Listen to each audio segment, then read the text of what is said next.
Ahora, llegando a este libro, ya sabemos de lo que hemos escuchado hasta ahora, que este es un libro polémico, controvertido, que hay infinidad de controversias, hay formas distintas para interpretar y aplicar este precioso libro.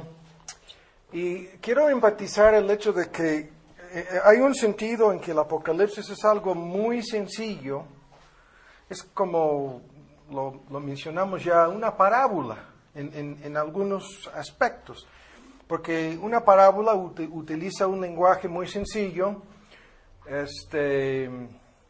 pero lo sabemos, ¿no? Tiene su nivel de sencillez y tiene su nivel de profundidad.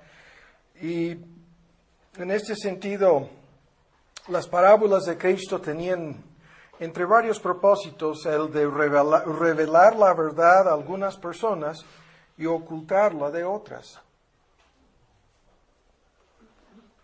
Y esto es precisamente lo que sucede con el Apocalipsis. Y vamos a pasar ahora lo tenemos aquí, pasado, presente y futuro. Hay 4 puntos de vista, 4 escuelas de interpretación, 4 puntos de vista sobre cómo hemos de leer y entender este libro. Y rápidamente, la primera postura, ya la mencionamos, es la preterista, del pretérito, ¿no? De algo pasado y terminado. Esta postura afirma que todo lo que se encuentra en el Apocalipsis ya ha sido cumplido en el pasado, pretérito pasado, en los primeros 3 o 4 siglos mínimo, ¿no? Así, algunos llegan hasta el primer siglo del cristianismo, hasta 70 DC, otros van hasta el tercer o el cuarto siglo del cristianismo, y su idea es que el libro argumenta diciendo que todas estas cosas han de suceder pronto, y por lo tanto deberían de haber ocurrido ya. Ustedes pueden ver en una de las páginas, hay una lista de 14 ejemplos del uso de esta idea.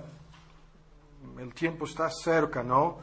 El juez está a las puertas, etcétera. La mayoría de los textos provienen del mismo Apocalipsis. Ciertamente vengo en breve. Y las personas que afirman esta interpretación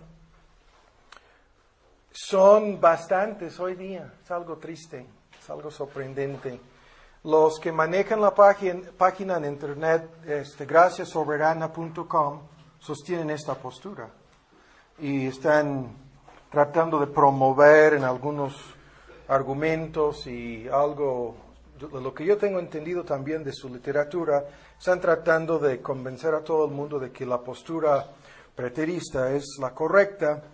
Pero esta idea es falsa, obviamente, porque Cristo no ha venido, y por lo menos las cosas en la parte final del libro no han sido cumplidas, y es algo triste y trágico, ¿no? Parecido al error de aquellos que decían que la resurrección ya fue, que ya estuvo, que ya pasó, de igual manera como aquellos que decían que Cristo ya había venido. Su argumento es que Cristo puede venir en la muerte, que Cristo puede venir el día de Pentecostés, que Cristo puede venir en juicio en cuanto a los judíos, como lo hizo en 70 DC con la destrucción de la ciudad y el templo, y que no hay más que esa clase de venida, cosa contra la cual Cristo mismo nos advertía en Mateo 24, de aquellos que dicen que su venida sería un secreto, que sería oculto. Es muy parecida a la idea de los adventistas del séptimo día, que afirman que Cristo regresó ya en 1914. Ya, caramba, ¿qué hacemos aquí entonces? No se me hace que, por lo menos esta parte de la tierra no me parece como la tierra nueva, ¿sí? Pudiéramos discutirlo sobre algunas otras partes del mundo, pero se me hace que no. El punto es que esta postura fue enseñada por un sacerdote jesuita en el año 1614 y fue con el propósito de descartar el argumento que usaron los reformadores, identificando al Papa en Roma con la bestia o con el profeta falso. De todos modos, es una idea que sigue ganando terreno cada vez más hoy día, y en algunas partes de nuestro estudio futuro vamos a refutar ese argumento. Ahora, la segunda postura es la postura histórica. La postura histórica dice que se llama histórica continua, que el Apocalipsis nos proporciona una profecía detallada de la historia de la iglesia cristiana desde la primera hasta la segunda venida de Cristo, que esta historia continua, progresiva, cronológica, es lo que tenemos narrado en las páginas de este libro, que los eventos han sido profetizados en el orden cronológico exacto y que han sido cumplidos así. Y que los sellos, las trompetas, las copas, etcétera, que todo esto ha sido realizado al pie de la letra, y ya hemos llegado, según estas gentes, a la sexta copa. Pero el problema para la postura histórica continua es simplemente el hecho de que uno tendría que ser experto en la historia, por un lado, y por otro, se me hace muy, muy difícil entender cómo pueden, en forma dogmática, decir que tal o cual cosa en relación con varias profecías en este libro ha sido cumplido al pie de la letra. O sea, es simplemente absurdo argumentar así. Hay muchos argumentos en contra de esa idea, pero lo vamos a descartar. La tercera postura es la que ya mencionamos con la idea futurista. La postura futurista coloca todo desde el capítulo 4 hasta el capítulo 22, todo, específicamente 4 a 19, hacia un futuro en lo que ellos entienden como la época de la gran tribulación. Esta es la postura de casi todos los grupos dispensacionalistas hoy día, todos aquellos que creen lo que está anotado en la Biblia de Scofield, en sus apuntes, y afirman que desde el capítulo 4 hasta el 19 por lo menos tenemos un periodo exacto de 7 años. En tal caso, el libro tendría aplicación exclusiva a los judíos o a los inconversos que estarán en la tierra durante la gran tribulación. Y el argumento, ya lo hemos escuchado, es, según estas personas, que la iglesia no aparece en ningún capítulo después del capítulo 4. Y el fundador o iniciador o proponente de esta escuela de interpretación, un sacerdote jesuita en el año 1603, escribió un comentario con el mismo propósito de escapar de las implicaciones de la Reforma, en donde decían los reformadores que el papado ha cumplido históricamente con el papel del anticristo. Entonces, colocando todo en un pasado, como lo hizo otro sacerdote, o colocando todo en un futuro, puedes escapar de las implicaciones presentes respecto al papado y su papel en la historia. Ya hemos visto que hay algo de verdad en una postura histórica, en una postura que dice hay cosas aquí que ya sucedieron en el pasado, de igual manera como hay aplicaciones para el presente y de igual manera para el futuro. Y que la verdadera interpretación del libro tiene que mantener un equilibrio entre estos puntos. Pero esto nos conduce a la cuarta postura, que es la así llamada postura del paralelismo progresivo. Esta idea de paralelismo progresivo dice que el libro del Apocalipsis consiste de 7 ciclos o secciones paralelas. Esa es la idea. Que hay una secuencia de eventos, cada uno de los ciclos nos conduce del principio hasta el fin del mundo, que se repite el ciclo 7 veces, que el periodo de tiempo abarcado es desde la primera hasta la segunda venida de Cristo, y que la duración del periodo de tiempo es igual, tiempo sin mitad de tiempo, 42 meses, 3 años y medio o 1260 días, como sea.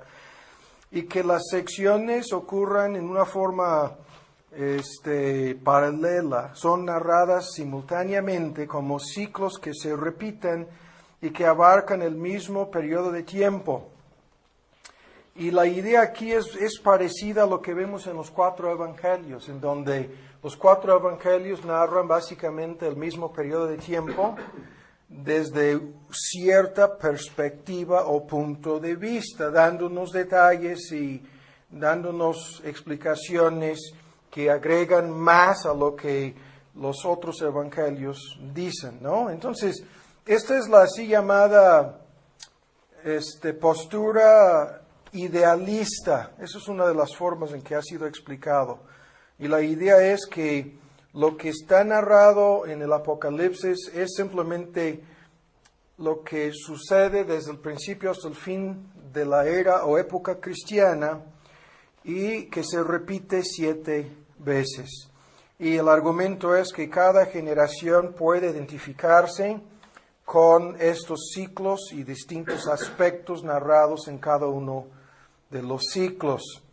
Aunque yo creo que esta es la postura que se acerca más a la verdad, estoy convencido de que en la medida en que los ciclos se acercan al fin, el tiempo queda cada vez más reducido, comprimido, y los eventos se vuelven cada vez más eventos reales que han de ser realizados en forma concreta en un futuro. Pero estas son las 4 posturas. Ahora vamos a analizar un poco esta idea del paralelismo progresivo o la postura que se llama a veces idealista. La idea en la palabra idealista es que los argumentos presentados en cada ciclo presentan en una forma general, en forma ideal, eventos que están sucediendo constantemente en diferentes épocas y en diferentes partes de la historia. Por ejemplo, las persecuciones narradas en este libro se han repetido en cada generación, en cada siglo, con la excepción de los más modernos tiempos. Son cosas que en forma cíclica, que han sido repetidas una y otra vez, y los mismos enemigos de la iglesia, las mismas formas de persecución se han repetido una y otra vez. Ahora, en esta postura del paralelismo progresivo, hay una intensificación del conflicto, y lo vuelvo a decir como lo vemos en los 4 evangelios, una perspectiva diferente del conflicto es lo que se presenta en cada ciclo. Es el mismo ciclo visto desde otra perspectiva. Ahora, las divisiones entonces del libro bajo esta postura serían: en los capítulos 1 a 11, la iglesia es perseguida, ¿sí? Como portador de la luz, recibe persecución, aflicciones, etc. Y en los capítulos 12 al 22, Dios derrama juicios definitivos y finales en contra de todos los enemigos espirituales de la iglesia. Esto es una división muy sencilla. En los capítulos 1 al 11, la iglesia es perseguida, y aunque hay un paréntesis entre 8 y 11 en donde Dios derrama juicios temporales como una advertencia en contra del mundo, y en los capítulos 12 al 22 los juicios son definitivos y finales y nos conducen al colmo, ¿no? Al juicio final.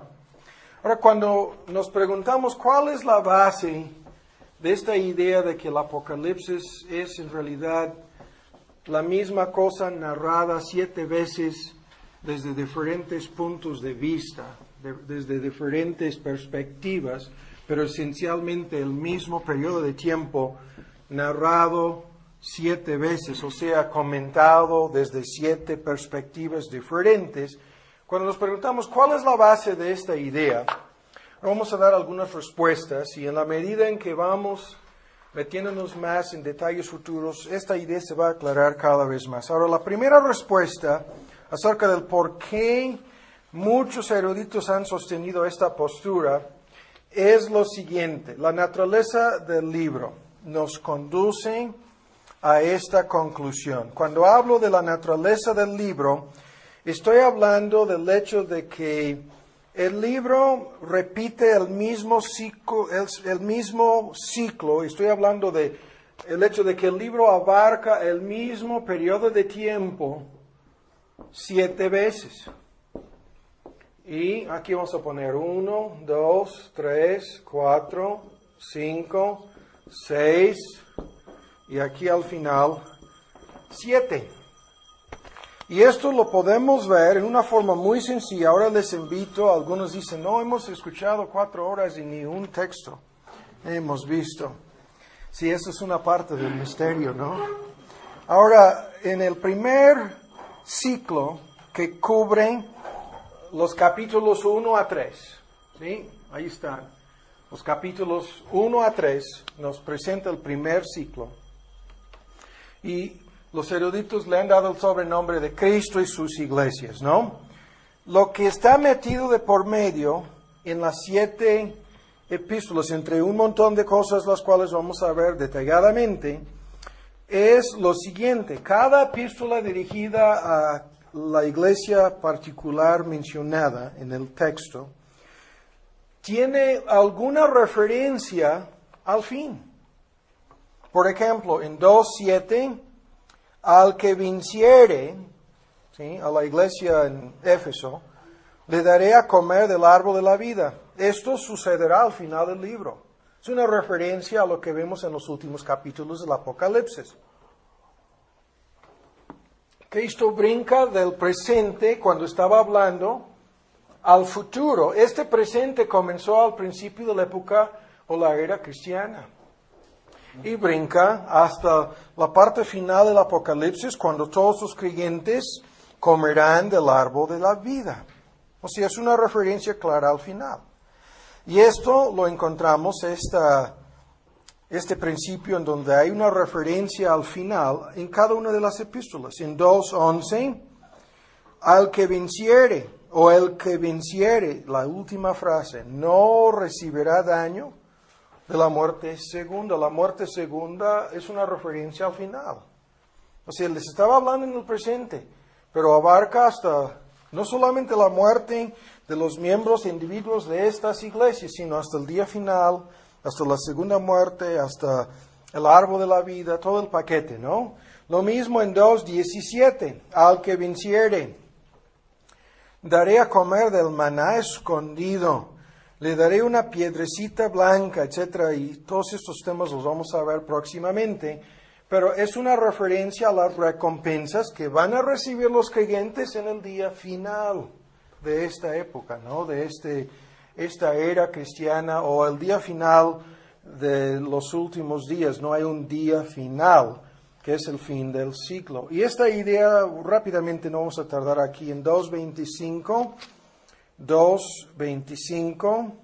a la iglesia en Tiatira, en 2:25, lo que tenéis, tenedla hasta, y les conduce desde el presente hasta el fin, hasta que yo venga. Esto es el día final, hasta que yo venga. En 3:5, a la iglesia en Sardes, el que venciere será vestido de vestiduras blancas, no borraré su nombre del libro de la vida, confesaré su nombre. Es una referencia clara al día de juicio.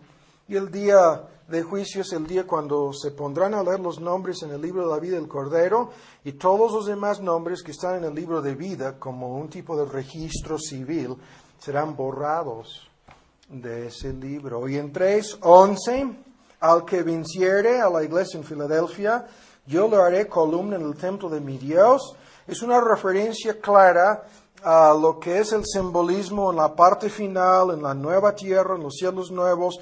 No habrá realmente templo, pero habrá una ciudad que desciende del cielo, y se menciona la ciudad y el templo, etc. En el versículo 12, esta ciudad desciende del cielo. Es una clara referencia al final. ¿Qué es lo que estoy diciendo? Que en cada una de las epístolas a las 7 iglesias, el tiempo abarcado es de aquel momento presente que para nosotros ya es pasado, se remonta hasta 2000 años, hasta el fin. O sea, desde la primera hasta la segunda venida de Cristo. Es el mismo periodo de tiempo. Y lo mismo dirigiéndose a la iglesia en la Odisea, lo encontramos también en el versículo 21. Al que venciere, yo le daré que se siente conmigo en mi trono. ¿Sí? Y esto sucederá sin discutirlo en el milenio. Sucederá. ¿Sí? Vamos a ver. Todas las controversias acerca del milenio, ¿no? En donde, bueno, vamos a decir más. Ahora, número 2. El segundo argumento aquí quiero que veamos que 7 veces hay un ciclo que nos conduce al fin. Hay 7 iglesias y en la epístola dirigida a cada iglesia el ciclo abarca del principio al fin. O sea, el periodo de tiempo cubre desde aquel entonces hasta el fin. Ahora en los capítulos 4 a 7, aquí vamos a poner las divisiones, 4 al 7, tenemos el tema de Cristo, el libro, los sellos, el trono y los 4 caballos, ¿sí? Y es un tema importantísimo, vamos a analizarlo detalladamente. Y lo que quiero que veamos es, en el capítulo 6, se termina este ciclo, al final del capítulo 6, con una descripción del fin del mundo. O sea, comienza con Cristo ascendiendo al trono, sentándose. Esto pasó inmediatamente, sin discutir lo de los 40 días, después de su resurrección, y abarca este ciclo que continúa. El capítulo 7 no es más que un paréntesis en donde se refiere a los que están sellados en medio de todo este asunto. Los 144,000 son sellados y protegidos de algo, misteriosamente, ¿no? Algo. Pero vean en 12 al 17. Miré cuando se abrió el sexto sello. La secuencia de eventos es: Cristo asciende al cielo, toma el libro, es adorado por todo el cosmos, comienza a desatar los sellos y llegamos en 6:12 al sexto sello. Hay un gran terremoto, el sol se pone negro, las estrellas del cielo caen. En el versículo 13, Cristo hablaba de esto en su discurso del Olivet. ¿Cómo es? Olivos. En el monte de los olivos. Y dice que se apartó en el versículo 14 el cielo, y como un libro envuelto, como un rollo envuelto, todo monte, las islas fueron movidas. Eso es el fin del mundo. Los reyes de la tierra, los príncipes ricos, capitanes fuertes, todo siervo, todo libre, se escondieron en las cuevas y entre las rocas de los montes, y decían los montes: escondednos, ¿no? Escondednos de la cara, del rostro, de la faz de aquel que está sentado sobre el trono y de la ira del Cordero. Ese es el fin del mundo, porque el día de su ira es venido, y ¿quién podrá estar firme?, ¿no? Invocaban a las rocas: caed sobre nosotros. El capítulo 7 es una parte de este mismo ciclo, porque es un paréntesis que habla de aquellos que serán protegidos de varios de estos juicios, ¿no? Sin discutirlo, ese es el ciclo. Comienza con Cristo ascendiendo al cielo y regresando. El día de su ira es el fin del mundo. Ahora, este es el segundo ciclo, ¿sí?, de 7. Pero el argumento es el paralelismo progresivo. En forma paralela pinta el mismo ciclo. En forma progresiva va revelando más detalles, más cosas. Ahora, número 3, los capítulos 8 al 11. ¿Sí? Del 8 al 11.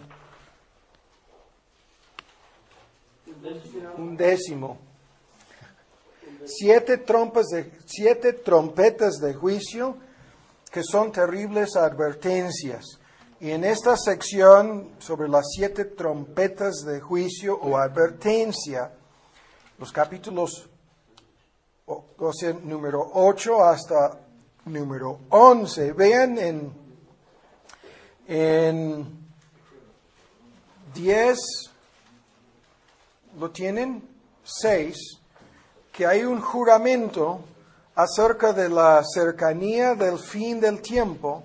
El ángel jura diciendo que el tiempo no será más, ¿sí?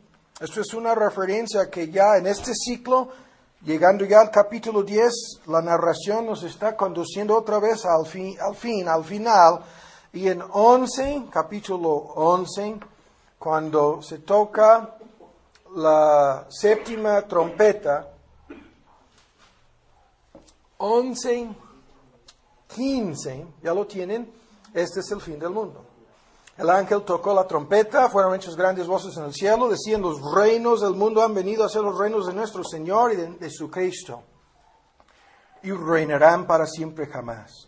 Los 24 ancianos que estaban sentados delante de Dios en sus sillas se postraron sobre sus rostros y adoraron a Dios, diciendo: te damos gracias, Señor Dios Todopoderoso, que eras y que has de venir, porque has tomado tu grande potencia y has reinado. Esto es la llegada del reino en su etapa final, en forma concreta, en forma visible a esta tierra. Se han enojado las naciones, tu ira es venido, el tiempo de los muertos para que sean juzgados y vean, para que des el galardón a tus siervos, los profetas, los santos, los que temen tu nombre, los pequeños, los grandes, para que vean, sean recompensados y para que sean destruidos los que destruyen la tierra. Y muchos es un ejemplo, ¿no? Presuposición. Muchos han presupuesto, es un supuesto, que en la medida en que nos acercamos al fin, los hombres van a ir cada vez más acabando y destruyendo la tierra misma. Y el templo de Dios fue abierto en el cielo, y el arca de su testamento fue vista en su templo, y fueron hechos relámpagos, voces, truenos, terremotos y grande granizo. Es el fin del mundo. Esto es el tercer ciclo, que termina al final del capítulo 11. Ahora los capítulos 12 al 14 repiten la fórmula. Y yo les sugiero, todos ustedes que nunca han escuchado nada de esta idea de una postura idealista o paralelos que se repiten, ¿no? O sea, ciclos paralelos que se repiten 7 veces, de aquí al, ¿cuál es el día? 8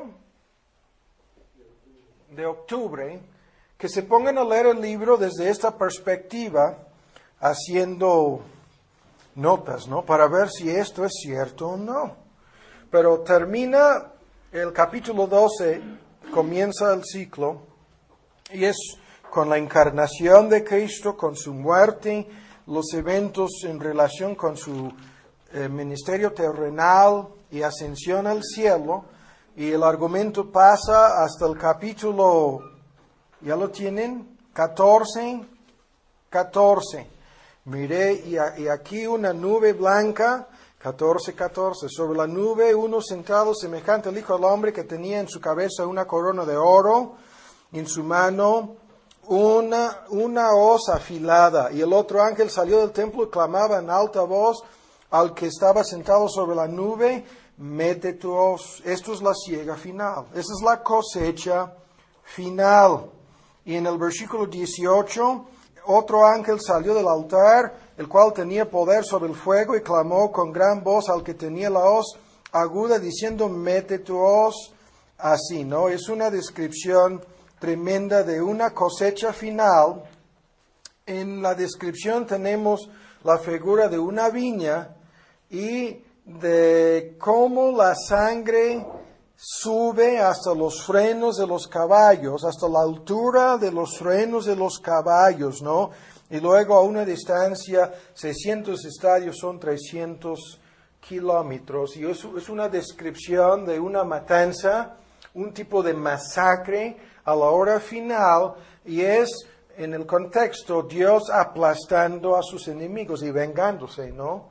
Derramando su sangre, o sea, matándolos en un tipo de guerra santa. Pero así termina el ciclo hasta el capítulo 14. Ahora, en los capítulos 15 y 16, tenemos las 7 copas de ira. 15 al 16 son copas de ira, Y simplemente vean cómo termina 16, los versículos 15 al 20. Y aquí yo vengo como ladrón. Es un anuncio, una advertencia. Bienaventurado al que vela y guarda sus vestiduras. En el versículo 16 los congregó en el lugar, en el hebreo que se llama Armagedón. Muchos dicen que no va a suceder tal cosa. El texto simplemente dice que esto es lo que va a pasar. El séptimo ángel derramó su copa, son las copas de ira, las finales copas de ira. Salió una gran voz del templo del cielo, del trono, diciendo, hecho es, hecho es. Y fueron hechos relámpagos, voces, truenos, hubo un gran temblor en la tierra, un terremoto tan grande, cual no fue jamás. O sea, ya vimos que hubo un gran terremoto. Ya vimos que se fueron las islas y los montes, que fueron llevados, ¿no? A menos que el mundo vaya a terminar 7 veces, estamos viendo la misma cosa. Se está narrando el mismo fin. La perspectiva es distinta, es de las copas, pero es el mismo fin. La gran ciudad fue partida en 3 partes. Las ciudades de las naciones cayeron. En 19, la gran Babilonia, que queda destruida más adelante. En el ciclo entre los capítulos 17 al 19, la gran ciudad de Babilonia queda destruida definitivamente, pero aquí también queda destruida. ¿Por qué? Porque esta Babilonia, lo vamos a ver, es el gran símbolo del mundo caído en su oposición a Dios. Y su narración, o sea, la de su destrucción, es una narración del fin del mundo. Y le da en el cáliz del vino el furor de su ira. Es un juego de palabras. Esta mujer que daba su vino a beber a todos los hombres, con sus hechicerías y ídolos y todo el paquete narrado en el capítulo 18, ahora recibe el pago 2 veces, pero con ira. Toda isla huyó, los montes ya no fueron hallados. Esto ya lo hemos leído. Cayó del cielo sobre los hombres un gran granizo como del peso de un talento. ¿Sí? Y los hombres blasfemaron a Dios. Es el fin del mundo. Y los hombres no se arrepienten, como en todos los demás ejemplos en donde se menciona lo que los hombres hicieron. En ninguno de los casos se arrepintieron. Todos hicieron lo mismo. Y este es el ciclo entre los capítulos 15 y 16, las 7 copas de ira. Y en los capítulos 17 al 19, este es el 6º ciclo que se repite, tenemos el fin del mundo, tanto en la destrucción de la Babilonia, vamos a decir religiosa, del capítulo 17, veremos todos los debates. Yo estoy convencido de que la Babilonia religiosa misteriosa del capítulo 17 es la religión falsa, incluyendo todas las formas falsas del cristianismo. O sea, las sectas y la misma Iglesia Católica, muchos dicen que es una descripción detallada de la Iglesia Romana en el capítulo 17. En el capítulo 18 es la Babilonia material, la Babilonia comercial, la Babilonia que utiliza la concupiscencia de la carne, de los ojos y la soberbia de la vida para ganar la lealtad de los hombres. La Babilonia religiosa utiliza religión falsa, ritos, ceremonias, ¿no? Y vende el perdón del pecado a cambio de lealtad. Pero la Babilonia comercial en el capítulo 18 es destruida en una catástrofe espantosa, parecida a la destrucción de las Torres Gemelas. Es algo muy interesante el paralelismo, ¿no? Son eventos futuros y finales que pueden, en un sentido, ¿no?, repetirse en la historia del mundo, en cualquier catástrofe, desastre, inundación, terremoto, lo que sea, en donde muchas personas mueran en forma no esperada y en forma trágica y triste. Pero es la hora final del mundo. En el capítulo 19, después de la caída de las 2 Babilonias, o la Babilonia en sus 2 presentaciones o manifestaciones, tenemos la destrucción de la bestia, el falso profeta, ¿no?, en relación con estos enemigos del pueblo de Dios. En el capítulo 19, los versículos 11 al 21, narran la destrucción del profeta falso y la bestia. Y el regreso de Cristo en el versículo 11, se abre el cielo, se presenta a Cristo como fiel y verdadero. La descripción de Él es igual a la que está al principio del libro, ya la hemos visto. Pero ahora, vean, sale de su boca una espada aguda, y esto ahora en 15 es para herir con ella las gentes. ¿Sí? Los regirá con vara de hierro, y Él pisa el lagar del vino y del furor de la ira. Se repite la fórmula. Es la ira del Dios Todopoderoso lo que se manifiesta aquí. Y luego, después de destruir a los capitanes, reyes, fuertes, etc., agarra a la bestia y agarra al profeta falso, ¿no? Más en la narración. Y son lanzados al lago de fuego, que es el aspecto final y eterno del infierno. El lago de fuego. Es el fin del mundo. Ya 6 veces hemos sido conducidos al mismo fin del mundo. Desde una perspectiva distinta, sí, pero no deja de ser el mismo fin del mundo, a menos que quisiéramos decir que el mundo va a terminar o vaya a terminar 7 veces. Tenemos que reconocer que hay algo de verdad en esta forma de interpretar o de leer el libro. Y los capítulos 20 al 22, ¿sí?, narran el último ciclo en donde tenemos la victoria final de nuestro Dios y su Cristo sobre Satanás. Y esto termina en el capítulo 20, lo podemos ver con el diablo en el versículo 10, lanzado al mismo lago de fuego, ¿sí? El trono blanco, el juicio final, los muertos resucitados en el versículo 12, el infierno da también a sus muertos, sus almas salen del infierno y los cadáveres salen del mar y de la tierra y se vuelven a encontrar cuerpo y alma bajo el poder soberano de Dios para que sean juzgados así y lanzados al lago de igual manera de fuego. Y después en los capítulos 21 y 22 tenemos la descripción que hemos visto en parte, una idea muy sencilla, muy superficial, ya lo hemos visto en parte en lo que vimos en una sesión sobre el cielo. La idea es, pasamos del fin del mundo en el contexto, ¿no?, a la eternidad, a la tierra nueva, a los cielos nuevos, aunque esto pudiera haber empezado antes, como vamos a ver, de la tierra nueva. Entonces ahí está la postura del paralelismo progresivo. Ahora vamos más lejos.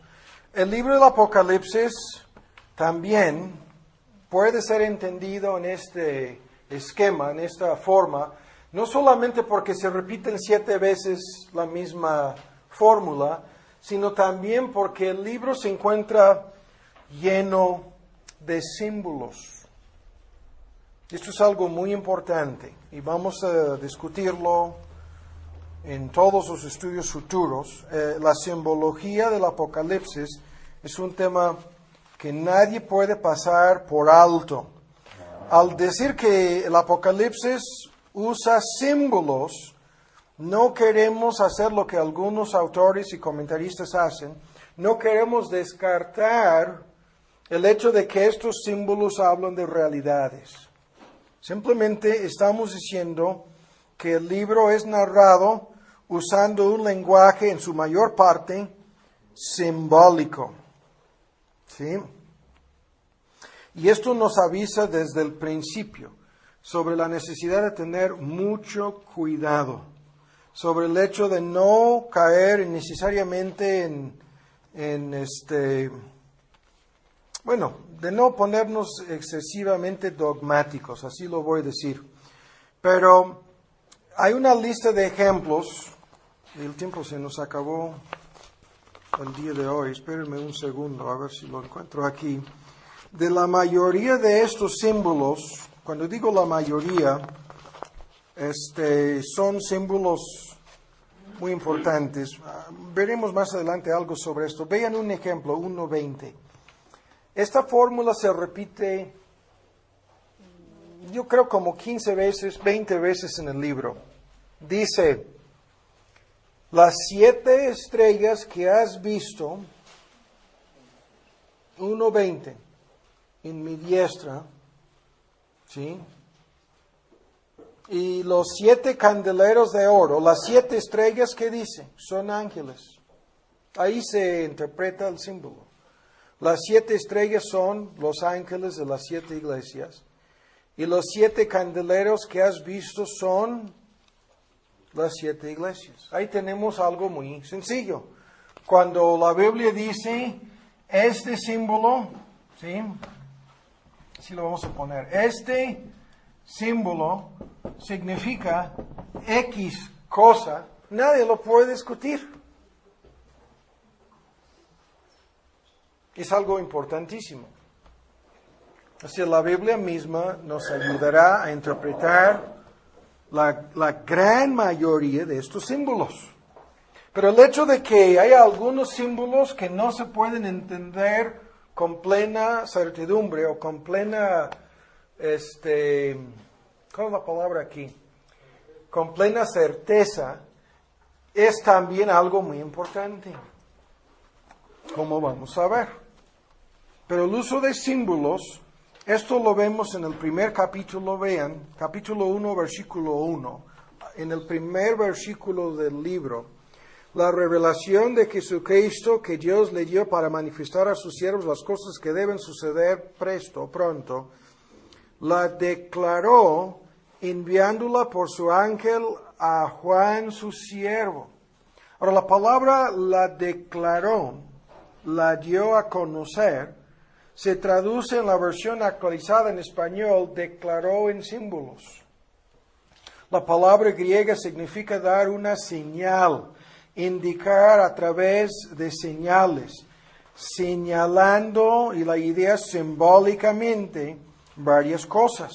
Y el libro se encuentra repleto de estos símbolos, estrellas, acabamos de ver acerca de algunas de estas estrellas, candeleros, acabamos de ver que representan a las iglesias, copas, trompetas, bestias, sellos, y algunos eruditos dicen que es al estilo de una película, con sonidos, voces, coros, respuestas, preguntas, con un énfasis, ¿no? Al estilo de una película, una caricatura casi, que el libro fue presentado así. Pero vean en el Apocalipsis 13, uno de los símbolos más conocidos del libro. Yo me paré, 13:1, sobre la arena del mar y vi una bestia subir del mar. Ahora yo les pregunto, ¿es esta bestia un símbolo? Vean la descripción.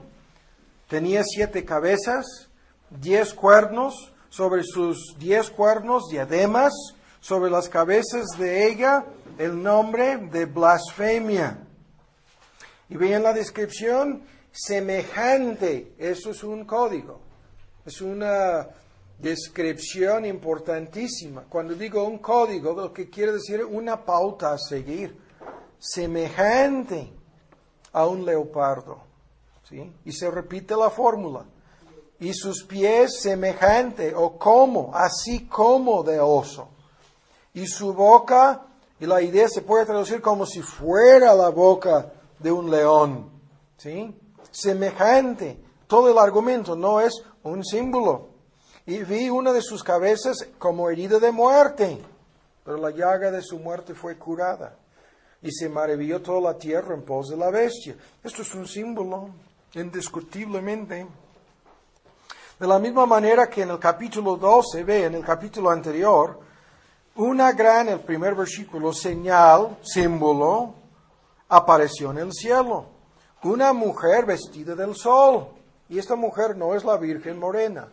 Vean, la luna debajo de sus pies, sobre su cabeza una corona de 2 estrellas.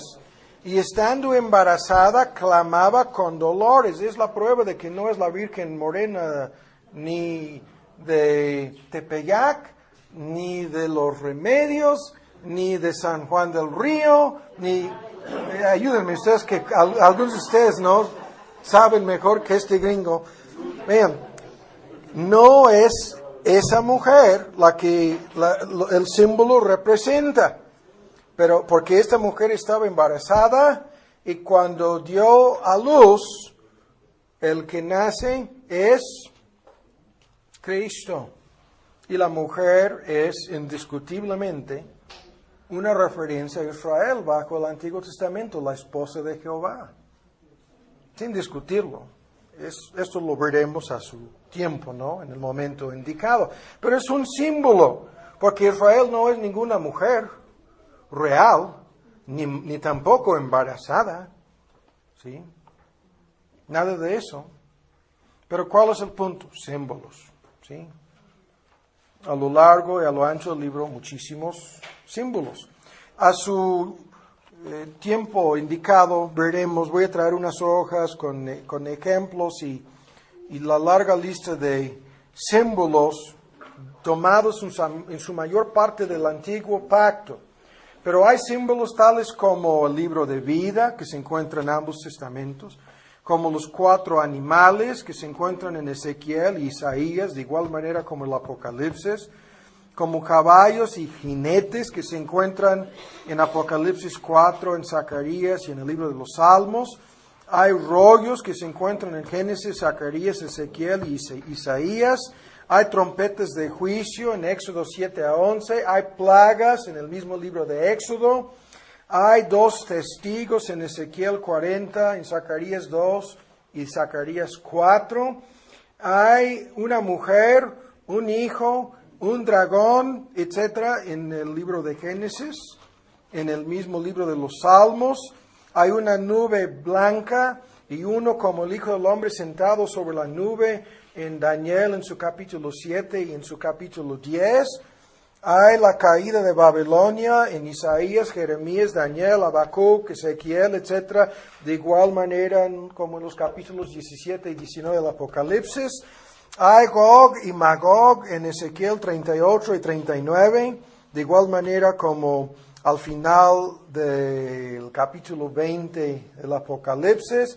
Hay un río de agua viva, agua viva, agua de vida. Hay un árbol de vida en el Génesis, en Ezequiel 47, de igual manera como en el Apocalipsis, una tras otra referencia a estos símbolos del Antiguo Testamento. Y es solamente en donde el Apocalipsis no dice o no diga X símbolo, ¿sí?, significa tal o cual cosa, que vamos a tener que luchar para entender la simbología. Pero además hay números simbólicos usados constantemente en el libro. Y para las personas, no vamos a meternos en el tema del día de hoy, lo veremos en el futuro, pero para las personas que dudan, el ejemplo del uso del número 7 es suficiente. Se encuentra el número 7 por lo menos 54 veces en el Apocalipsis. Es un número simbólico, sin discutir su significado. El punto es un símbolo. Se refiere a 7 iglesias, a 7 espíritus, a 7 candeleros, a 7 estrellas, a 7 sellos, a 7 trompetas, a 7 truenos, a 7 copas llenas de ira, a las 7 cabezas del dragón, a los 7 cuernos del cordero. Se refiere a los 7 sellos del libro sellado. Y así, una y otra vez, el mismo número. Sin discutir su significado, que muchos lo entienden como plenitud, pero de todos modos se repite una y otra vez. Y esta misma palabra está 7 veces. Se rociaba la sangre del sacrificio en Levítico 4:6, y 7 veces tuvieron que recorrer los hebreos la ciudad de Jericó, y 7 veces tuvo que bautizarse Naam, el sirio, y así otros textos en el Antiguo Testamento utilizan el mismo número 7 en forma simbólica. Pero el número 7 no es el único número simbólico en el libro. Esto simplemente lo comento, ¿no? Porque lo veremos en un futuro. Entonces, ya con los símbolos y los números, ahora pasamos al propósito principal del libro, que también nos ayudará a entender por qué lo vamos a estudiar y lo vamos a analizar en esta forma. Aunque no estamos descartando aplicaciones que pueden ser verídicas, reales en el pasado, ni menos aplicaciones que tienen y tendrán un cumplimiento futuro. Hay muchas cosas que vamos a ver que se aplican a nosotros en el presente, combinando las distintas escuelas de interpretación. Ya lo hemos dicho, ya lo hemos explicado. Esto de que habrá una fuerza opositora anticristiana que tendrá la capacidad de enseñorearse sobre todo el mundo o en distintas etapas medio mundo, es algo que ha sucedido en el pasado bajo el Imperio Romano, que sucedió a lo largo de los 1260 años en que la mujer mencionada en el capítulo 12 fue a esconderse en los montes, ¿no? Y en las cuevas y en las montañas de Francia y Italia y Alemania. Los grupos valdenses citaban ese texto constantemente en aquel entonces, diciendo, esta profecía se está cumpliendo en nuestro tiempo, de igual manera como la Iglesia de Cristo tendrá que buscar refugio si son 42 meses, si son 3 años y medio, 1260 días o no, eso es lo de menos. Hay una aplicación al pasado, puede haber una aplicación al presente. ¿En cuál sentido? En todas las partes de la tierra, ahorita en Arabia Saudita les es prohibido entrar al país con una Biblia. Si un musulmán se convierte al cristianismo es bajo pena de muerte. En Corea del Norte el cristianismo ha sido prohibido desde hace casi 50 años. La iglesia en China hay, según las estadísticas, más de 1 millón de creyentes encarcelados en la China comunista en este momento.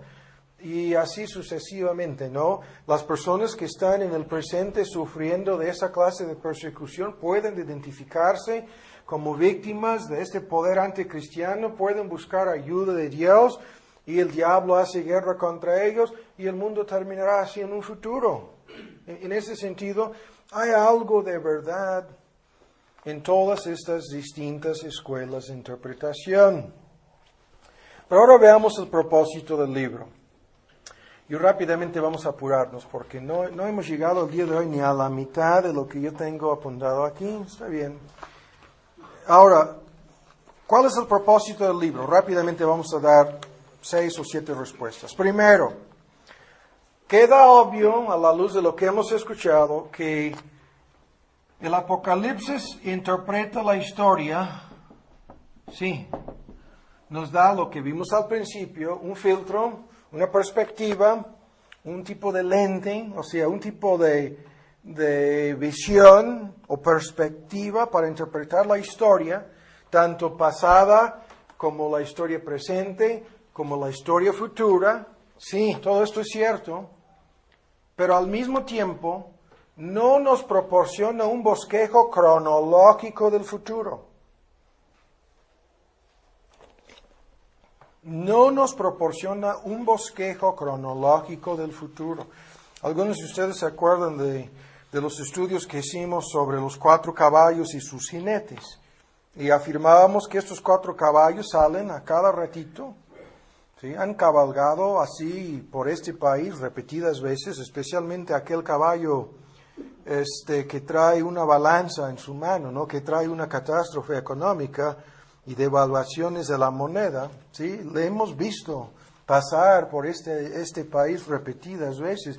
De igual manera como aquel caballo que trae guerra, de igual como aquel caballo que trae catástrofes, desastres naturales, hambruna, sequía, inundaciones, la muerte inesperada. Estos caballos están presentes en forma activa a lo largo de la historia humana, se presentan en diferentes países. En el contexto de la historia, las enseñanzas sobre estos caballos en el capítulo 6 del Apocalipsis nos ayudan a entender cómo Dios está obrando a través de la historia y cuáles son sus propósitos. Pero, lo vuelvo a decir, el Apocalipsis explica la historia en el sentido de dar significado y sentido a las cosas que suceden. Ahora, un ejemplo de una catástrofe natural, esto de Nueva Orleans, ya lo mencioné al principio del día de hoy, fueron advertidos, tienen una historia de 200 años de inundaciones. Además de eso, es la ciudad capital en el mundo, salvo en algunas islas del Caribe, del vudú, en donde tienen más templos espiritistas, más brujería, más vudú y más tonterías de esta índole que en cualquier otra parte de la tierra. Además de ser el capital de toda clase de libertinaje, en lo que nosotros conocemos como carnaval o Mardi Gras, en inglés, es una palabra del francés. Una semana, en realidad 2 días antes de que llegara la tormenta, los homosexuales habían programado su visita anual a la ciudad de Nueva Orleans y iban a realizar un desfile desnudos, cometiendo actos nefandos y abominables en las calles de la parte histórica de la ciudad, 2 días antes de la llegada del huracán. Y unos necios homosexuales y lesbianas que sobrevivieron la tormenta han hecho ya 2 desfiles después, unos cuantos ahí. Decían, no vamos a dejar de aferrarnos, igual como en el Apocalipsis. Viene una catástrofe y la gente no se arrepiente, no deja de aferrarse a sus pecados, etcétera, ¿no? Pero ¿cuál es el punto? Vemos una catástrofe de esa índole y buscamos en la historia para ver cuántas veces han sucedido cosas así. Les tengo temblando a los queridos, muy queridos, algunos hermanos en Cancún, ¿sí? Cuna de culebra, cuna de serpientes. Yo les dije, no, Sodoma y Gomorra, ¿sí? Sodoma y Gomorra. Babilonia, la misma Babilonia del capítulo 18 del Apocalipsis. Y están esperando para que llegue algún día, sucederá. Si el mundo no termina antes, llegará y acabará con una muchedumbre. Yo creo que en la gracia común de Dios lo que tiene a su favor Cancún es el hecho de que, igual como en Nueva Orleans, vienen de fuera para hacer esas cosas. Pero es la ciudad que les da la bienvenida. ¿Sí? Que les hay algo metido de por medio en eso. ¿Por qué tienen que venir a Cancún los Spring Breakers? ¿Por qué no lo pueden hacer en otros países? Porque Cancún les da la bienvenida. Entonces, lo mismo, vean, no tenemos que hablar de Nueva Orleans. En el sur de Mississippi, no vamos a tardar aquí, en el sur de Mississippi, en la costa, Biloxi, Gulfport, hay como 5 ciudades medianas de 50,000 gentes ahí, Pass Christian, Bay St. Louis, escuchan. Yo fui a primaria en Biloxi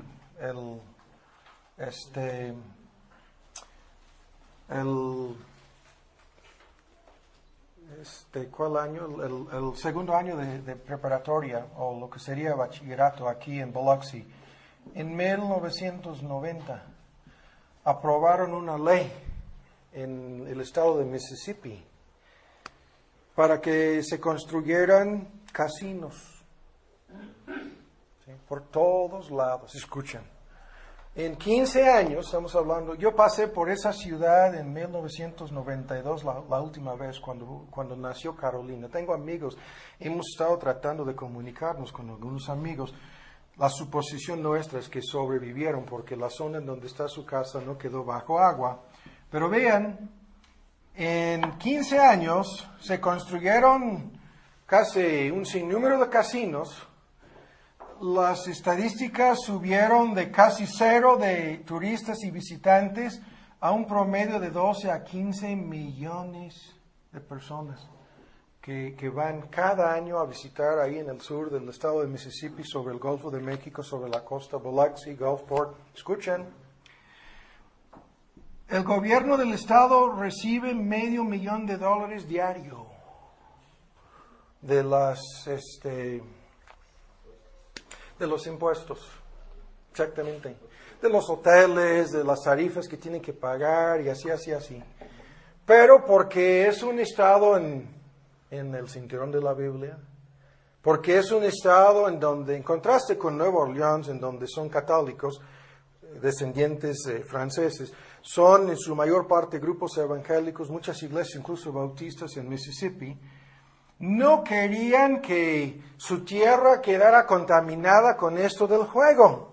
Vean, su sabiduría. Pudiera haber sido sabiduría o temor de Dios. Escuchen, aprobaron la ley en 1990 diciendo que no se puede construir ningún casino sobre tierra firme. Todos se tienen que construir sobre el agua, sobre el mar, sobre el golfo. Y entonces algunos genios dijeron, vamos a construir los casinos más lujosos del país y los vamos a poner ahí flotando sobre el agua. ¿Sí? Con esas cosas bien grandes que usan para mover cargamentos pesados. ¿Cómo se llaman? Como buques, pero de barcazas. Sí, barcazas. Vamos a poner todos los casinos así. Y les vamos a amarrar bien en lo profundo de las aguas para que tienen una historia de huracanes peor que Nueva Orleans, peor que otras partes, peor que Florida incluso. ¿Y saben ustedes lo que pasó?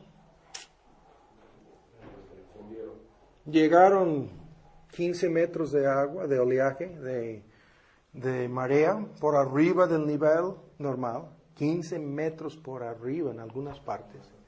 Se levantaron todos los casinos que estaban ahí flotando y entraron como tanques, ¿sí? Como bulldozers, como esta maquinaria pesada, ¿no? Que utilizan para tumbar y destruir cosas que no se pueden tumbar o destruir con explosivos ni siquiera.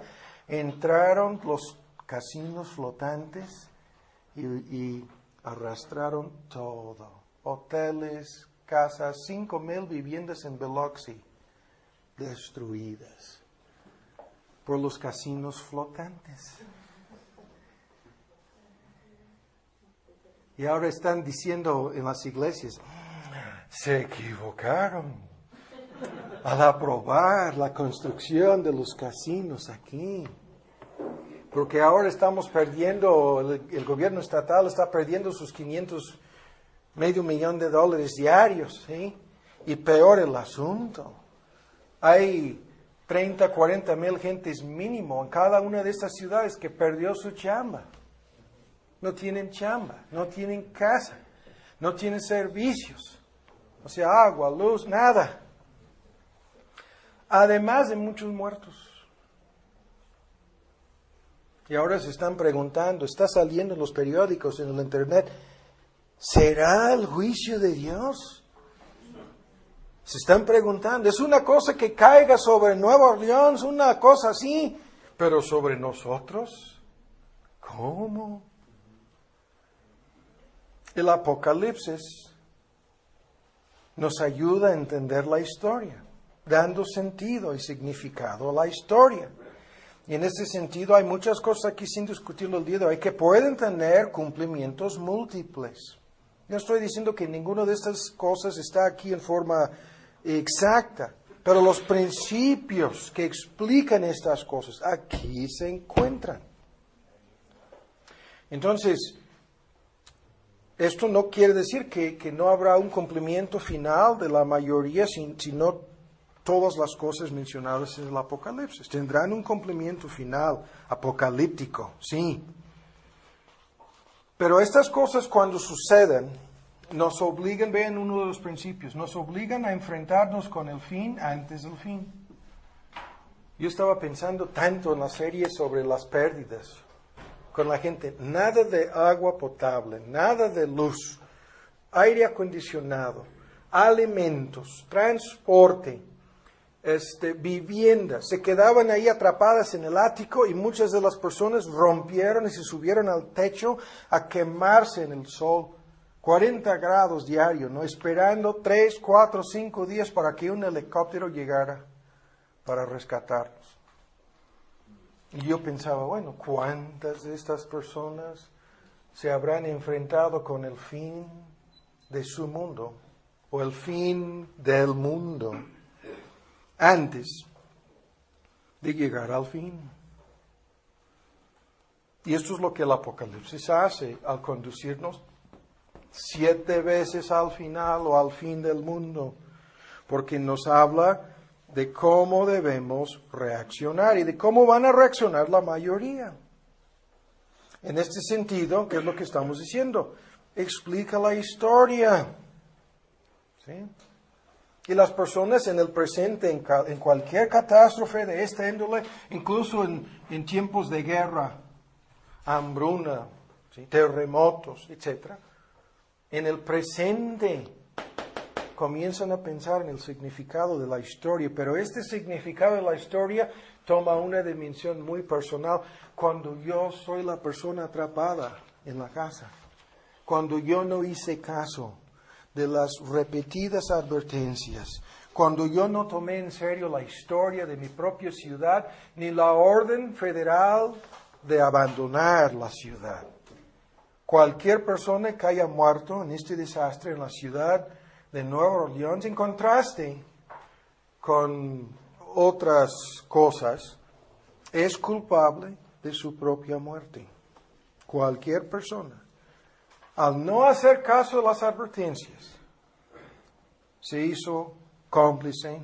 ¿Sí? Es como si tomara una pistola para privarse de su propia vida al no hacer caso de las advertencias. Y el Apocalipsis nos explica la historia diciendo que la historia terminará en una catástrofe para todas las personas que no se arrepientan. Esto es el mensaje.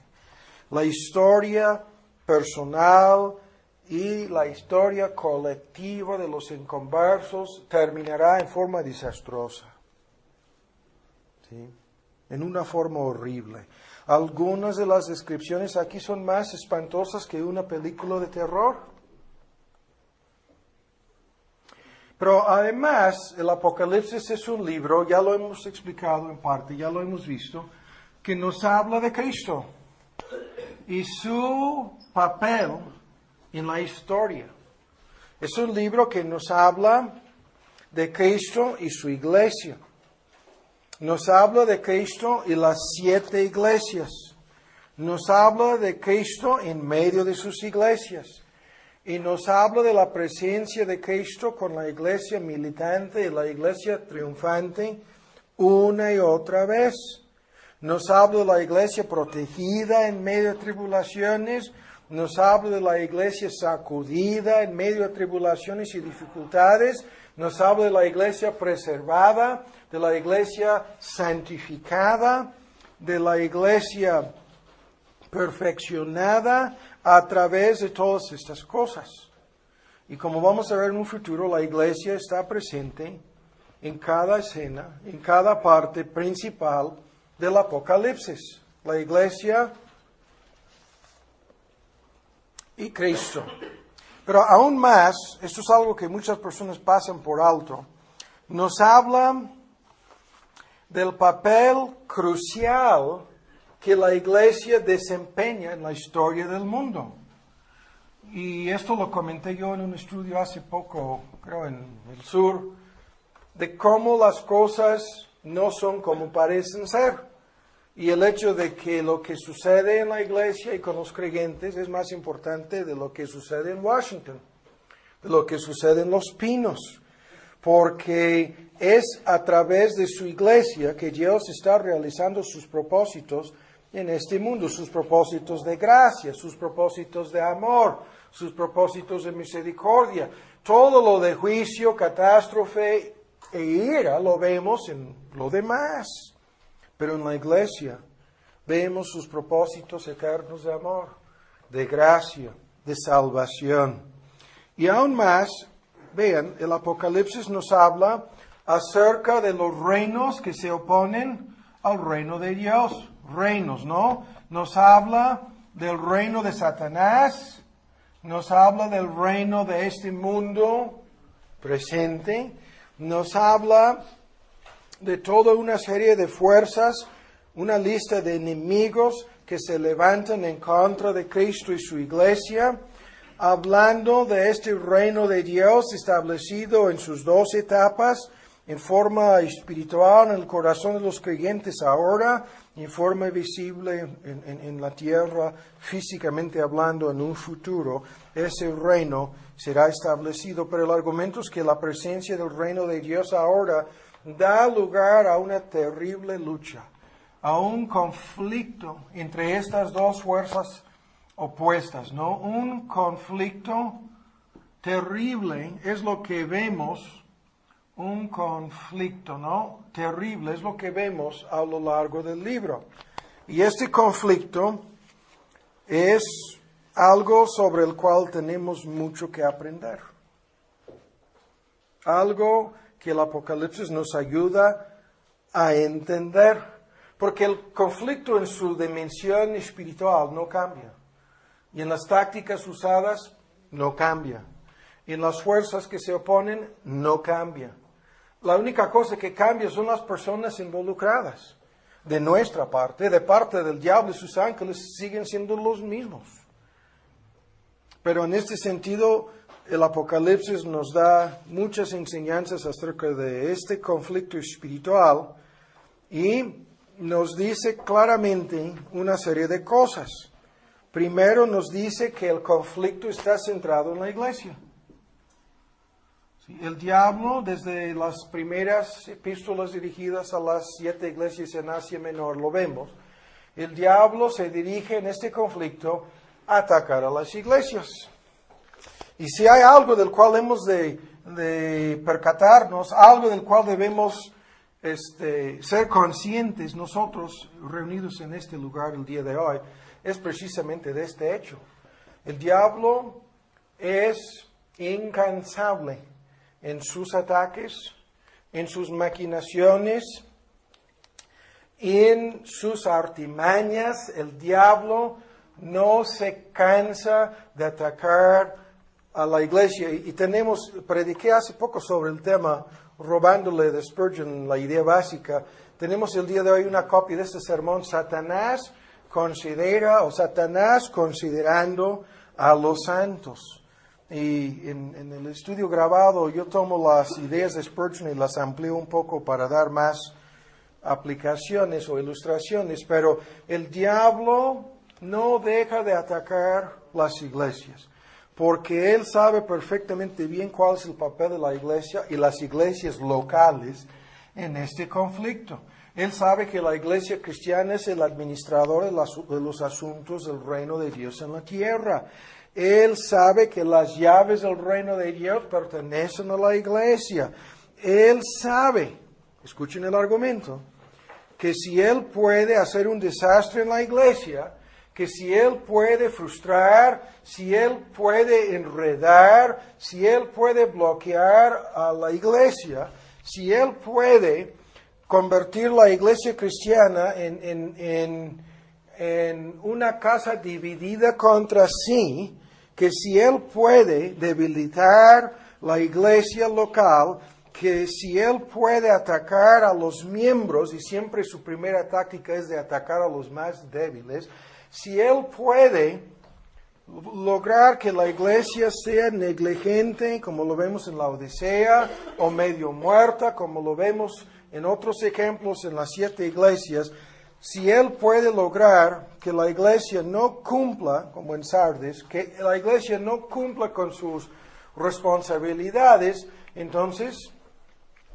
puede ganar algo en esta lucha.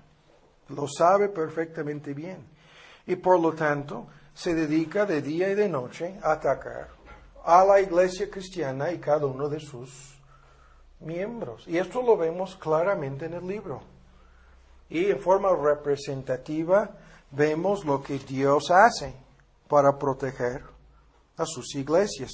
Pero al mismo tiempo vemos cuál es nuestra responsabilidad, y esto comienza al principio del libro, cuáles son las responsabilidades de las iglesias en forma colectiva, de cada iglesia en particular y todos los miembros de cada iglesia. Porque Dios quita la cortina, dejando que veamos más allá de la tierra, más allá de lo físico y material, abriendo el panorama para que veamos hasta la dimensión espiritual, hasta la guerra espiritual, hasta lo que el diablo está haciendo, no al estilo de estas tonterías en los grupos carismáticos de hoy, donde a cada ratito están haciendo cosas que no tienen nada que ver con esta guerra. Escuchen, nos permite ver el argumento del Efesios 6, que nuestra lucha no es contra carne y sangre, sino contra principados, potestades, gobernadores de estas tinieblas. Y esta lucha invisible toma una manifestación visible y concreta en la persecución, la oposición, las aflicciones, etc. Pero el libro está dedicado a ayudar, a apoyar, a consolar a los creyentes en medio de estas luchas. Y aún más, escuchen bien, el libro del Apocalipsis nos explica lo que es la soberanía de Dios, su dominio, su poder, su omnipotencia en relación con todo el conflicto. Dios sigue gobernando, no puede suceder nada sin su permiso. Cristo sigue reinando sobre el mundo para el beneficio y el bienestar de su iglesia y sus iglesias en particular. Esto lo vemos claramente en el libro. Cristo sigue en este contexto sentado sobre el trono de su gracia, y lo que vemos es que el mundo físico en su totalidad, la luna, el sol, el mar, las aguas, las estrellas, todas las cosas están bajo su mano, bajo su control, y todo está siendo conducido hacia un fin predeterminado. Y el argumento del libro es debido a la soberanía de Cristo como gobernador del mundo, debido al hecho de que Cristo no ha dejado de ser el dueño soberano del mundo. La victoria final es algo garantizado.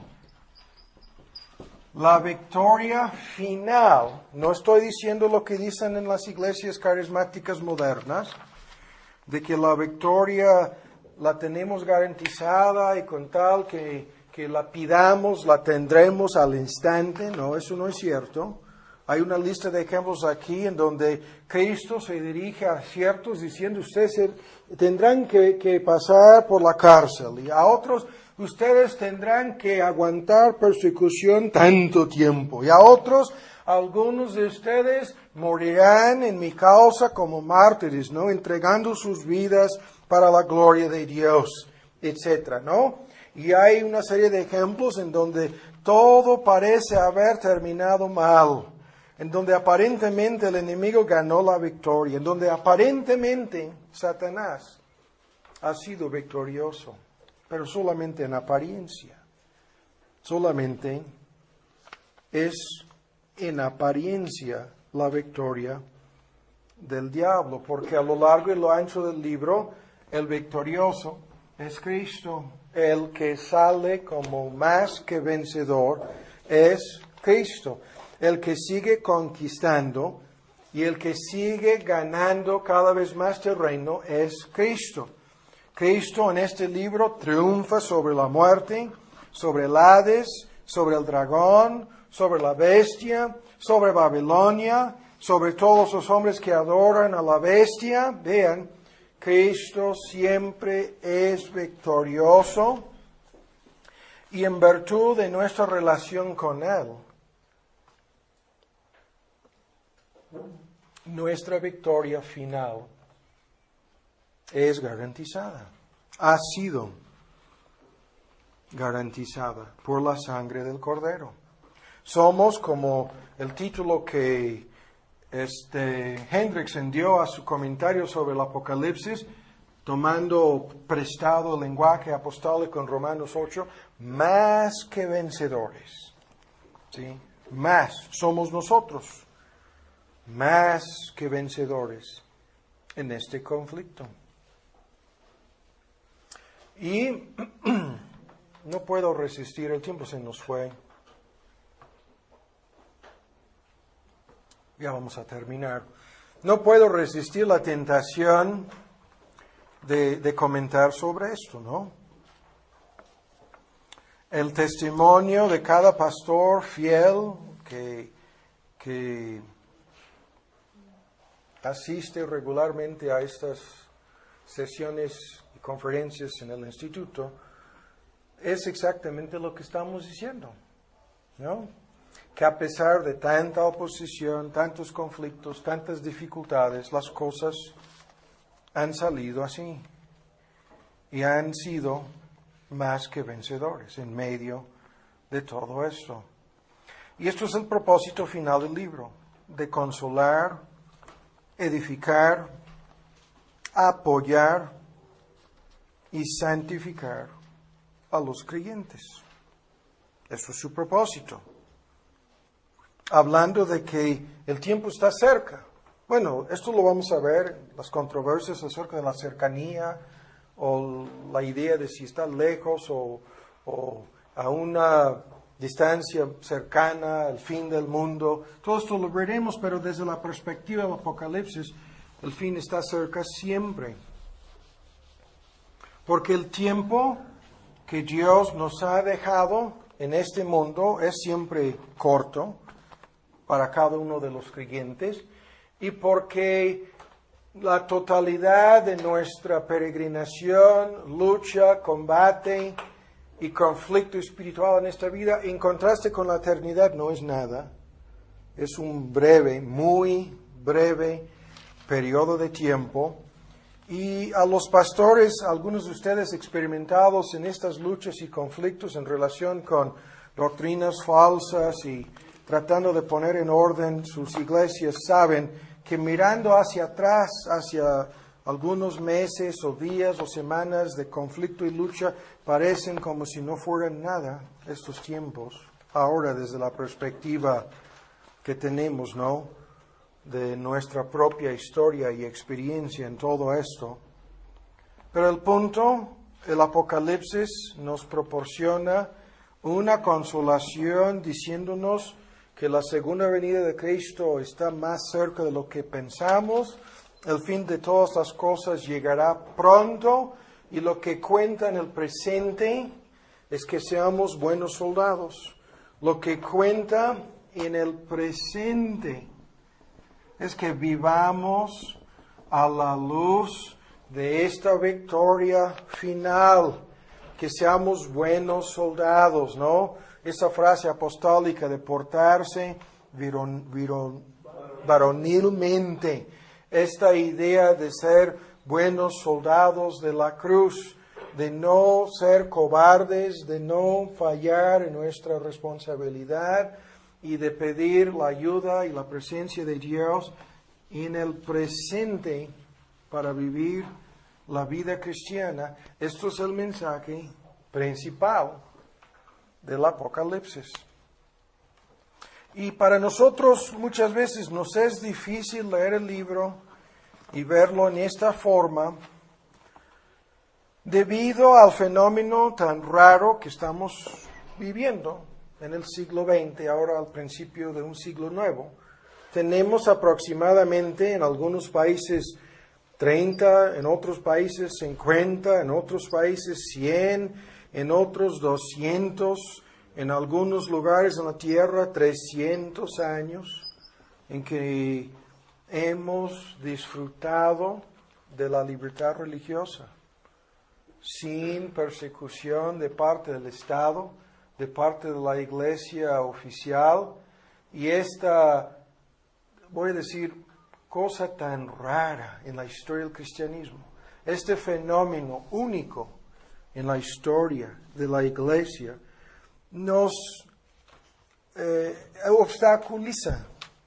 Si estuviéramos viendo cosas espantosas, no en otras partes de la tierra, sino en esta parte de la tierra, en nuestro querido México. Si estuviera, algunos de ustedes piensan que estamos viendo cosas espantosas, pero no son tan espantosas a comparación con las que están aquí, narradas en el Apocalipsis. Si estuviéramos experimentando la persecución que siempre ha surgido a lo largo de la historia del cristianismo, si nuestras vidas corrieran peligro, si estuviéramos en medio de la vida y la muerte, no sabiendo lo que sucederá mañana, ¿sí? Podríamos leer el Apocalipsis como tantas personas leen los Salmos cuando están enfermas, cuando se encuentran internadas en el hospital. El libro de los Salmos se vuelve el libro favorito del creyente afligido, ¿no? Porque ahí vemos a David pidiendo ayuda y apoyo, pero es algo muy personal. Yo estoy hablando de algo más grande. Entonces su propósito es, lo vuelvo a repetir, no de darnos un bosquejo completo de la historia, aunque lo hace en una forma, no de tratar exclusivamente con la gran tribulación final, aunque esto también lo hace en diferentes aspectos. Bien, es un libro que nos habla de Dios, del diablo, de todo lo que hemos dicho, de nuestra responsabilidad, de la soberanía de Dios, del señorío de Cristo y de lo que hemos de hacer nosotros en este conflicto. Ahora, entonces vamos a terminar diciendo lo siguiente. Si no ahora, aunque yo creo que es posible aún ahora, en este momento en la historia, podemos encontrarnos a nosotros en el libro del Apocalipsis. Y lo vuelvo a repetir. Podemos encontrarnos a nosotros mismos presentes en este precioso libro. Podemos encontrarnos a nosotros mismos. Vamos a ver próximamente, podemos encontrar a nuestras iglesias. Podemos encontrar a nuestra iglesia, probablemente sí, en el libro del Apocalipsis. Y podemos, al encontrarnos en el libro, ¿qué es lo que estoy diciendo? No, la Iglesia Bautista de la Gracia, ahí estaba. No la vi. Ahí dijo Iglesia Bautista de la Gracia. Hay una palabra griega que es semejante a la palabra nesa. ¿Será? Podemos encontrar nuestras iglesias y aún a nosotros mismos. Y si el mundo no va a durar mucho tiempo, a lo mejor este estudio será providencial. Lo anunciamos al principio. Lo que pretendo hacer, hermanos, dije, 1 semestre, 2, 3, hermanos y hermanas, en las cosas más difíciles vamos a prolongarlo lo más posible, a ver si no suceden algunas cosas para aclararlo. Y que las secciones ocurran en una forma paralela, son narradas simultáneamente como ciclos que se repiten y que abarcan el mismo periodo de tiempo. Y la idea aquí es parecida a lo que vemos en los 4 evangelios, en donde los 4 evangelios narran básicamente el mismo periodo de tiempo desde cierta perspectiva o punto de vista, dándonos detalles y dándonos explicaciones que agregan más a lo que los otros evangelios dicen, ¿no? Entonces, esta es la así llamada postura idealista. Esa es una de las formas en que ha sido explicado. Y la idea es que lo que está narrado en el Apocalipsis es simplemente lo que sucede desde el principio hasta el fin de la era o época cristiana y que se repite 7 veces. Y el argumento es que cada generación puede identificarse con estos ciclos y distintos aspectos narrados en cada uno de los ciclos.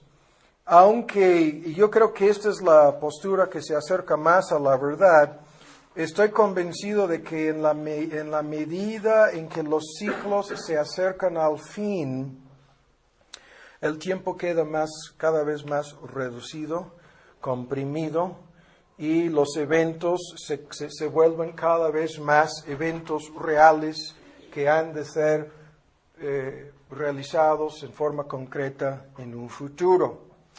Pero estas son las 4 posturas. Ahora vamos a analizar un poco esta idea del paralelismo progresivo o la postura que se llama a veces idealista. La idea en la palabra idealista es que los argumentos presentados en cada ciclo presentan en una forma general, en forma ideal, eventos que están sucediendo constantemente en diferentes épocas y en diferentes partes de la historia. Por ejemplo, las persecuciones narradas en este libro se han repetido en cada generación. Ahora, llegando a este libro, ya sabemos de lo que hemos escuchado hasta ahora, que este es un libro polémico, controvertido, que hay infinidad de controversias, hay formas distintas para interpretar y aplicar este precioso libro. Y quiero enfatizar el hecho de que hay un sentido en que el Apocalipsis es algo muy sencillo, es como lo mencionamos ya, una parábola en algunos aspectos, porque una parábola utiliza un lenguaje muy sencillo, pero lo sabemos, ¿no? Tiene su nivel de sencillez y tiene su nivel de profundidad. Y en este sentido, las parábolas de Cristo tenían entre varios propósitos el de revelar la verdad a algunas personas y ocultarla de otras. Y esto es precisamente lo que sucede con el Apocalipsis. Y vamos a pasar ahora lo tenemos aquí, pasado, presente y futuro. Hay 4 puntos de vista, 4 escuelas de interpretación, 4 puntos de vista sobre cómo hemos de leer y entender este libro. Y rápidamente, la primera postura, ya la mencionamos, es la preterista, del pretérito, ¿no? De algo pasado y terminado.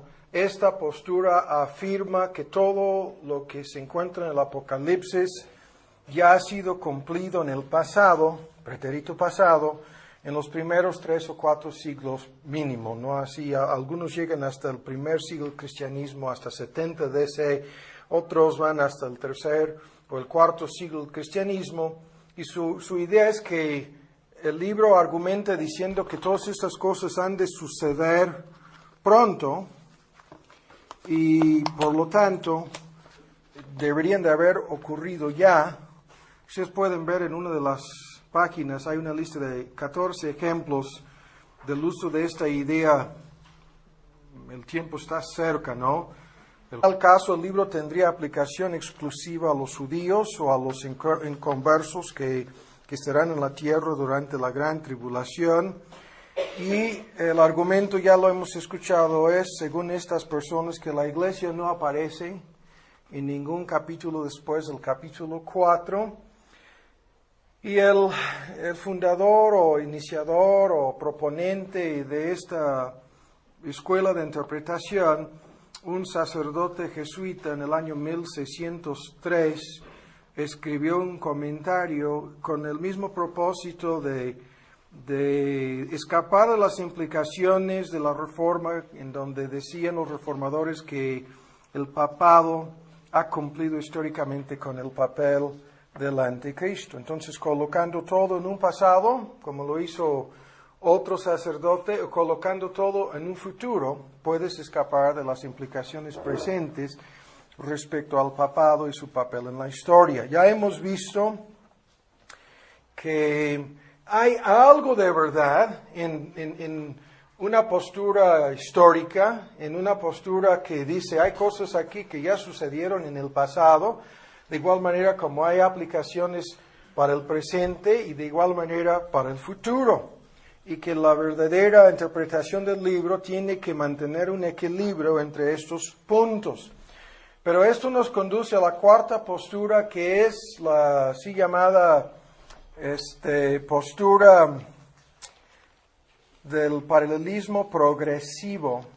Esta idea de paralelismo progresivo dice que el libro del Apocalipsis consiste de 7 ciclos o secciones paralelas.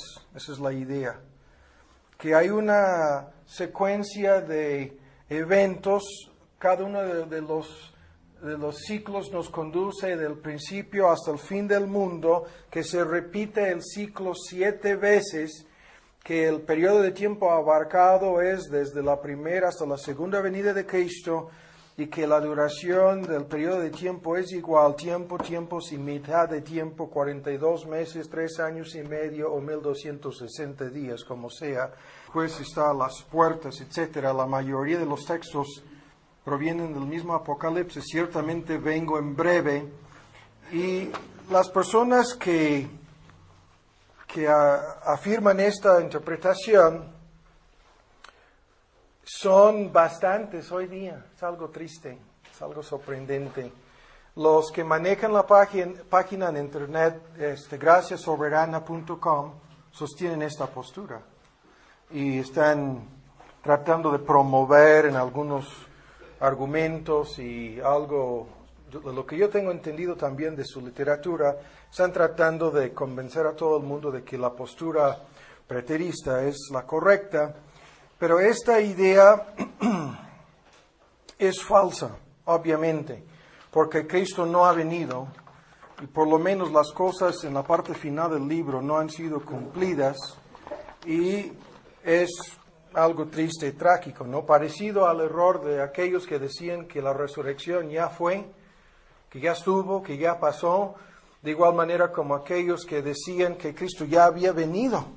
Su argumento es que Cristo puede venir en la muerte, que Cristo puede venir el día de Pentecostés, que Cristo puede venir en juicio en contra de los judíos, como lo hizo en 70 DC con la destrucción de la ciudad y el templo, y que no hay más que esa clase de venida, cosa contra la cual Cristo mismo nos advertía en Mateo 24, de aquellos que dicen que su venida sería un secreto, que sería oculto. Es muy parecida a la idea de los adventistas del séptimo día, que afirman que Cristo regresó ya en 1914. Ya, caramba, ¿qué hacemos aquí entonces? No se me hace que, por lo menos esta parte de la tierra no me parece como la tierra nueva. ¿Sí? Pudiéramos discutirlo sobre algunas otras partes del mundo, pero se me hace que no. El punto es que esta postura fue enseñada por un sacerdote jesuita en el año 1614 y fue con el propósito de descartar el argumento que usaron los reformadores, identificando al Papa en Roma con la bestia o con el profeta falso. De todos modos, es una idea que sigue ganando terreno cada vez más hoy día, y en algunas partes de nuestro estudio futuro vamos a refutar ese argumento. Ahora, la segunda postura es la postura histórica. La postura histórica dice que se llama histórica continua, que el Apocalipsis nos proporciona una profecía detallada de la historia de la iglesia cristiana desde la primera hasta la segunda venida de Cristo, que esta historia continua, progresiva, cronológica, es lo que tenemos narrado en las páginas de este libro, que los eventos han sido profetizados en el orden cronológico exacto y que han sido cumplidos así. y que los sellos, las trompetas, las copas, etcétera, que todo esto ha sido realizado al pie de la letra y ya hemos llegado, según estas gentes, a la sexta copa. Pero el problema para la postura histórica continua es simplemente el hecho de que uno tendría que ser experto en la historia, por un lado, y por otro, se me hace muy, muy difícil entender cómo pueden, en forma dogmática, decir que tal o cual cosa en relación con varias profecías en este libro ha sido cumplido al pie de la letra. O sea, es simplemente absurdo argumentar así. Hay muchos argumentos en contra de esa idea, pero lo vamos a descartar. La tercera postura es la que ya mencionamos con la idea futurista. La postura futurista coloca todo, desde el capítulo 4 hasta el capítulo 22, todo, específicamente 4 a 19, hacia un futuro en lo que ellos entienden como la época de la gran tribulación. Esta es la postura de casi todos los grupos dispensacionalistas hoy día, todos aquellos que creen lo que está anotado en la Biblia de Scofield, en sus apuntes, y afirman que desde el capítulo 4 hasta el 19 por lo menos tenemos un periodo exacto de 7 años.